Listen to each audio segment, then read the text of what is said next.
little bit of that ad from the Warlock who bought advertising time.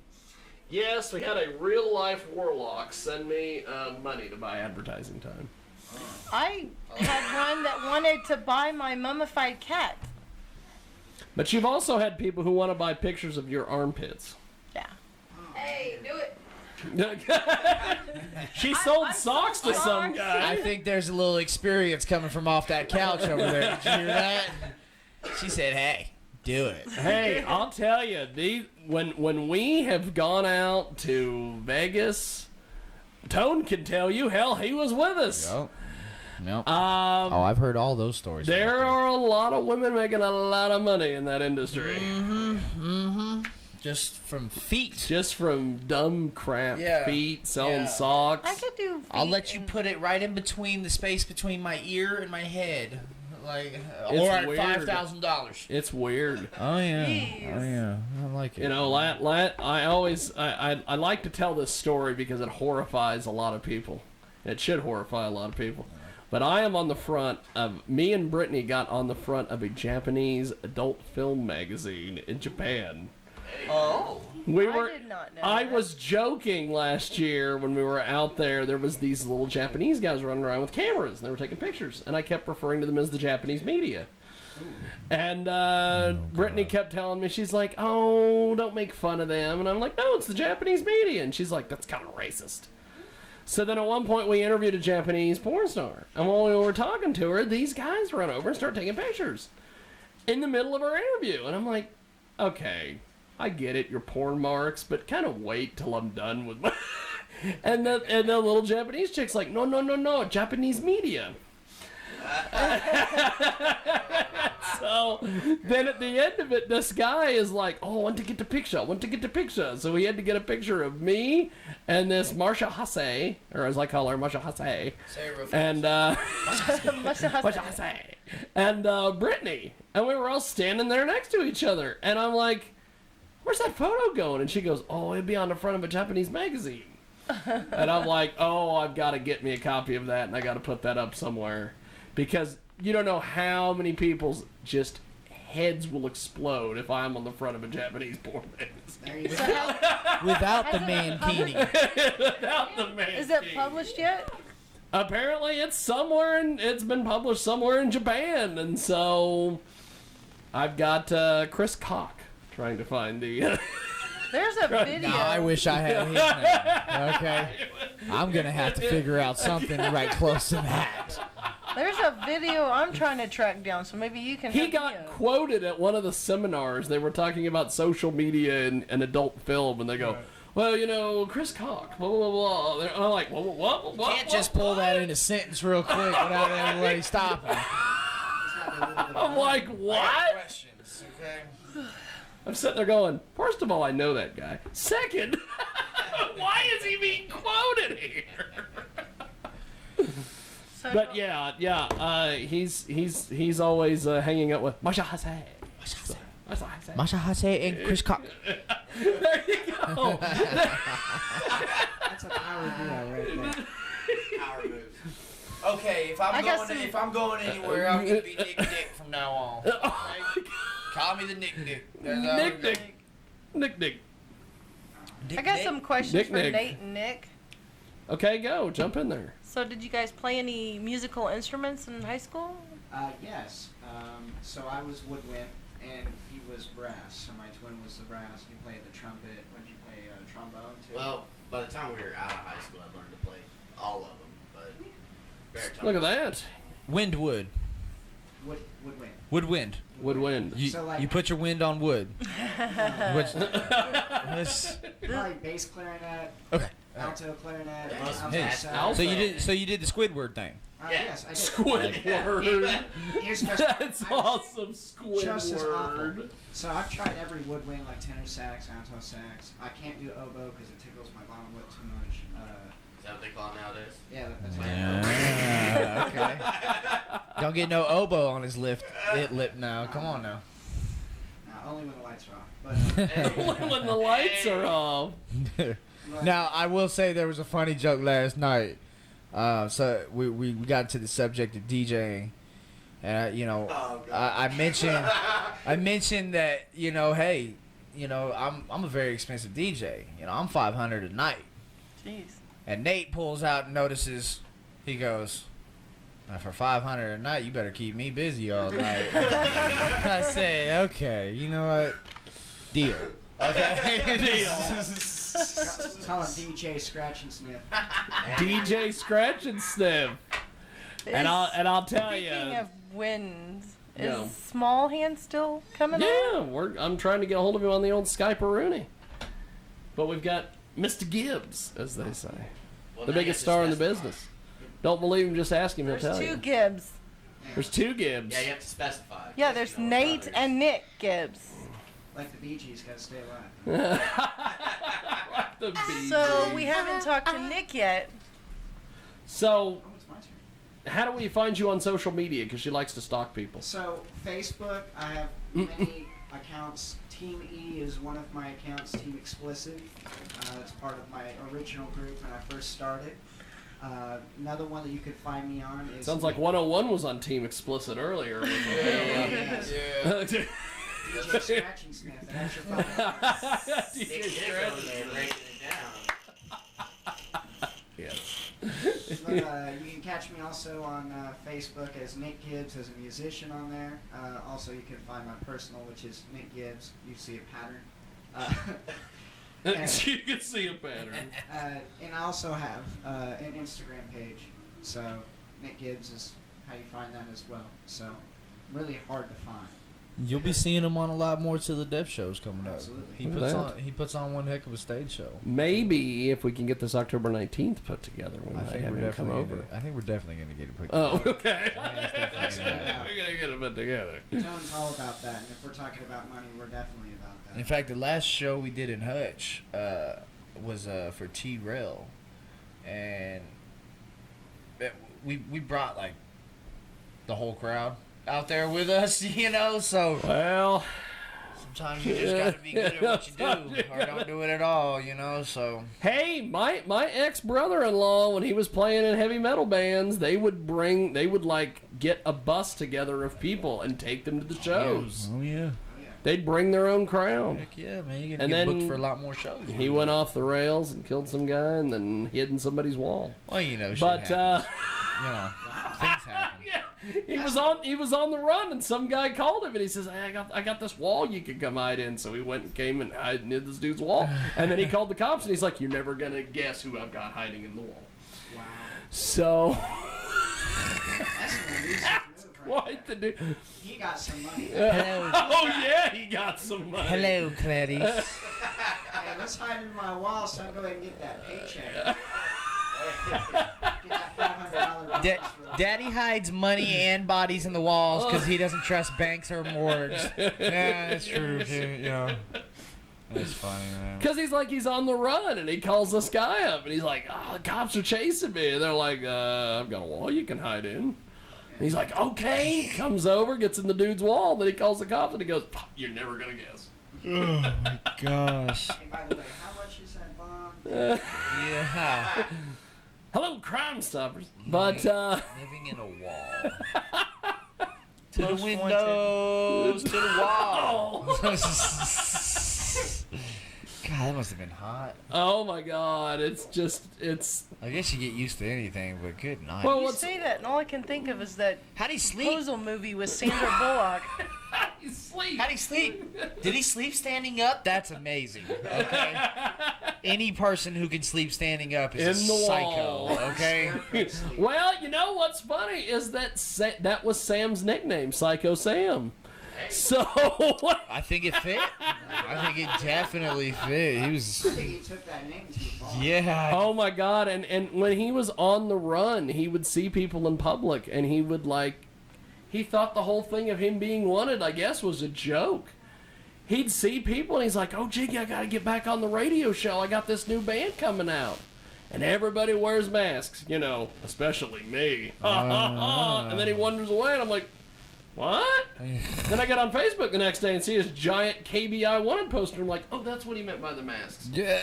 I feel like I feel like, you know, Like, Jeffro wasn't far from going down Oh, that route I'll either, you know? tell you. I- Jeffro, we were able to head it off early enough to where Oh boy, there's been some characters. Jeffro got super kicked in this studio one time by one of the pro wrestlers. He let They him. just boom. Did he let him? Yeah. Yes, he encouraged it. Wow. They were like, you got to take a chop, and he's like, okay, and he stands up, lifts his shirt up, and they're like, wham! Oh. And then one of them goes, you got to take a super kick now, and he's Yep. like, okay. He's already missing And teeth. he kicked him, and he knocked him into the door, and we could hear dude's foot connect with Jeffro's my shoe. That was the same show I wore Catwoman. Yes. See, I couldn't do that. You That guy really is though. I tell you guys, I don't hype people up for no reason. Okay, I'm gonna give you some No shit. would have cracked my sternum. Oh man, I've been. 3 counties over. I think we asked him 3 times, are you sure you want to Yeah, do this? yeah, because we're Are like, you sure? maybe the wiring. Maybe they will get kicked back into them. I saw you guys. You guys got some good thinking over here. Talk about a hard reset. You guys are lucky. Hard reset. Oh my Talk about gosh, unplugging and plugging back in. man. Because then all of a sudden he gets nailed, and bam, he's back in the picture. But while we wait on Mr. Small Hands to get a hold of us here, so besides all this, all these other groups, how do you get hooked up with 101? So, it was kind of a leap of faith. I've been following the crew for a while. Yeah. Since Club Dream was the first time I heard. Club Dream. Oh, yes. Yes. You remember Club Dream very Oh well, my don't God. you? A lap dance, you get Best shot. chicken wings in the history of the business. Is that in Go Wichita? ahead. Oh, yes. Yeah. It's in one of our rougher parts of Wichita. Definitely rougher parts. Couple shootings happened at Club Dream before, so I was told to be careful when I told people that I was going there. So I went anyway. Honestly, there was an artist that is a friend of mine named Patty that had a show there and posted it all over Facebook, and I told him I'd be there. So I showed up, and sure enough, what caught my eye the most was 101 performing. He performed, I forget the song name, but it was with Teasy. Teasy. Tom A Cruise. fantastic teasy. And it was just so hyped the way that 101 was, headbanging, showing the stage presence, showing a little bit of enthusiasm that most local talent that I see don't really have that. No. And so they just. Oh, they don't even show up to radio shows on time. Oh my God. Keyboy. Yeah, Oh. it's frustrating. Tone. Tone. But I saw a bunch of enthusiasm, good That's wordplay. awesome. I mean, of course, he rapped fast, which is what I go. No, him rap fast. Yeah, apparently he's known for that. And, That's awesome. Apparently he's known for that. So after I saw that, I was like, okay, cool. I'm gonna follow the group and see how that goes. And one of these days, I found a beat that my buddy Ellis makes beats for me. Close friend of mine. We grew up Look together. at that. Yes. And shout out to Ellis for Sick With It beat. It's fantastic. But he sent me this beat, and I already had stuff written for it. And I said, I'm rapping kind of fast with this, and there's not very many people out there in Wichita that I know that can legitimately rap fast. Like, some people do some repetitive over and over and think that that's rapping faster than you. Mumble rap stage where they're doing that cadence. Yes, that up I and love down. mumble Yeah, rap. Yeah. which is whack. Just my opinion, but I know that I second that motion. it's bland. It's really bland. When it's done over and over again, you're not rapping fast. You're just following the beat. And that's why I did it in Sick With It, because I wanted to show them how to properly do it. There you go. Look at that. But I said- liked yours better than the most up and down. That was. Well, I enunciate. It was That's the crazy part. Exactly. Enunciate. That's the crazy It part. reminded me of an auctioneer, great. but actually hearing An every word. auctioneer. Right. And that's one of my biggest frustrations. What? Is So I follow Tech Nine. Strange music's my thing. That's where I plan on being signed up to one day in my life. But Tech Nine, when he recites his lines, everything is on point. And so 101's got that same style that I do. I didn't think he was going to go slow. I thought it was just to be fast and fast. So when I came over to his house, so I sent it to him. Let's take a step back. I sent it to him via Facebook. I said, hey, do you want to do a feature? And he said, yeah, sure, that's cool. You know, nonchalant, trying to play it cool. I was like, cool, awesome. What's your email? I sent him the beat. Now, I thought that's where it was going to lay, because at the same time I sent a beat to Teasy, and still haven't got anything back from Teasy yet, but he's one of those guys that works on like 4 different EPs and 5 different tracks and many different features. I didn't know at that time. But I sent it to 101 and Teasy 2 different beats to see which one will go with it first. And 101 says, I got a verse, when are you ready to go to the studio? I said, man, you can go Thursday. So not even a week later, we pushed it to Friday because it was going to be Thursday, but then last minute work with him and prior engagements with him with 101 caused a little bit of an issue with us going with 00. So then we made the change to go on that Friday, and I go to his house first, and what the funny part was is he starts reciting his verse with it, and I go, okay, not quite what I thought it was going to be, but I like it. I like that part where he's going a little fast and then it goes back to slowing down. Okay, cool. And then he goes, what about your part? I'm nervous as hell. So when I'm reciting this, I'm not 100% on my verse yet because it's so much with it with the tempo changes. I was going to have to punch in and punch out. And sure enough, I start going and he goes, damn, why didn't you tell me you were going to go fast? I'm like, my bad, dude. I didn't mean to. I thought you were going to go fast. And so we take it to 00 and got it done in, what, 2 hours? Yeah. Right around 2 hours. Mix and mastering and everything. Now, you know, like you guys have said, like, you know, a lot of people knew me for the fast rapper and everything like that. I wanted to slow it down a little bit, just because with my style change right now, I'm just kind of developing more of my voice. And so I wanted to slow it down a little bit just to give him a little bit more of a lyrical standpoint on it. But when it came out, you know, people were expecting that. They were like, oh gosh, here's this fast rapper on here. We can't wait to hear what 101's got to say. And I slew it down, and I will say, you know, it kind of gave people a little bit more of an eye toward it. And I'll tell you what, that song is blowing up, man. The dude did great. When people hear it, you know, I tell everyone, I'm not going to hook up with fast rappers if they ain't faster than me. Okay? And Nick is definitely faster than me, so I got to give my props to him. He's probably my favorite fast rapper. Thank you so much. Wow. Wait till you hear the rest of his stuff. When you get all this stuff I don't on like there. fast rappers. I like him. I got a Look at that. you're gonna like. So some of them I slowed down. So there's a song that's gonna come out soon. It's called Upper Echelon. If you like, I would say complex wordplay. So there's some parts where I'm doing play on words, double entendres and things like that, but vocabulary.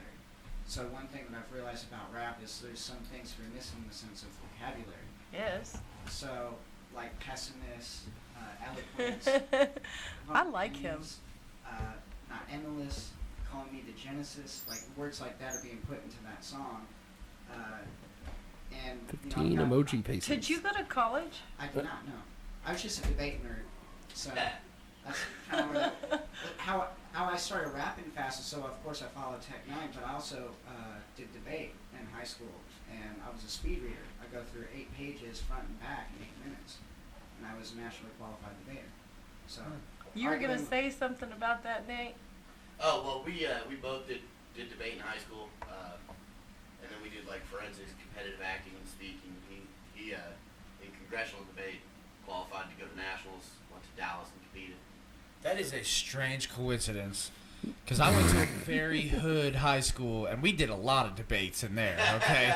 It was probably left and right debates. In fact, being the only white guy in a minority-filled school, you know, there was quite a number of debates, you know, especially when the black and white subject got brought up, you know?